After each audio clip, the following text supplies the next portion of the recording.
এই পৃথিবী যেমন আছে তেমনই ঠিক আসসালামু আলাইকুম।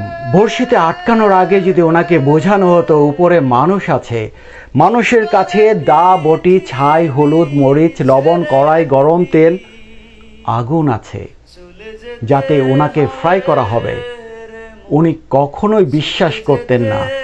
করলে এই বড়শির ধারে কাছে আসতো না। তেমনি আমাদেরকেও বারবার সতর্ক করা হচ্ছে মৃত্যুর পর কবরের আযাব, হাসরের মাঠ, পুলসিরাত, জান্নাত, জাহান্নাম আছে, আমরা বিশ্বাস করি না। যদি করতাম তাহলে আমাদের চরিত্র কখনোই এতটা কুৎসিত হতো না। আমরা হতাম পবিত্র মানুষ। আমরা সুদ, ঘুষ, হারাম আয় থেকে দূরে থাকতাম। অবৈধ প্রেম, ভালোবাসা, পরকীয়া, শিরক ও বিদআত থেকে দূরে থাকতাম।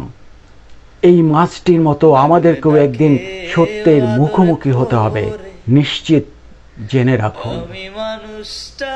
আজ শেষ করব, আসবো নতুন কোনো ভিডিও নিয়ে। সেই পর্যন্ত ভালো থাকুন, সুস্থ থাকুন। আল্লাহ হাফেজ। রাখবে না কেউ মনে।